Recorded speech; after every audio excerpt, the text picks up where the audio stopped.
सातारा सांगली विधान परिषद निवडणुकीच्या पार्श्वभूमीवर आज साताऱ्यात शिवसेनेची अत्यंत महत्त्वाची बैठक सुरू आहे। या बैठकीला पालकमंत्री शंभूराज देसाई आणि पलटणचे संजीव राजे नाईक निंबाळकर उपस्थित आहेत। या बैठकीत शंभूराज देसाई पक्षाच्या सर्व सदस्यांच्या भावना आणि मतं जाणून घेणार आहेत। या महत्त्वपूर्ण चर्चेनंतर ते पत्रकारांशी संवाद साधून भूमिका स्पष्ट करणार आहेत। याचा आढावा घेतला आमचे प्रतिनिधी ओंकार कदम यांनी।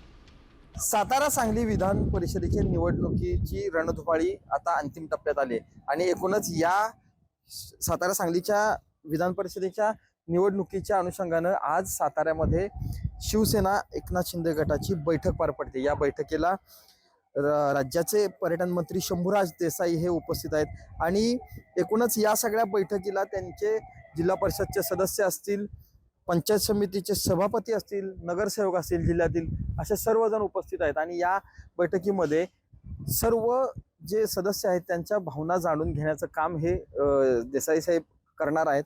आणि एकूणच या बैठकीला वेगळं महत्त्व प्राप्त झालेले आहे कारण या निवडणुकीच्या अनुषंगानं ही जी बैठक घेतली जाते त्यानंतर कार्यकर्त्यांशी चर्चा करून जो काय निर्णय आहे तो या बैठकीत घेतला जाईल। त्यामुळं जी सातारा सांगली विधान परिषदेची निवडणूक आहे या निवडणुकीचं वातावरण आता चांगलंच तापल्याचं पाहायला मिळतंय। पालकमंत्री शंभूराज देसाई हे पत्रकारांशी संवाद साधतील आणि नेमकं या बैठकीत काय घडलं आणि काय निर्णय झाला हे आता थोड्याच वेळात आपल्या समोर येईल।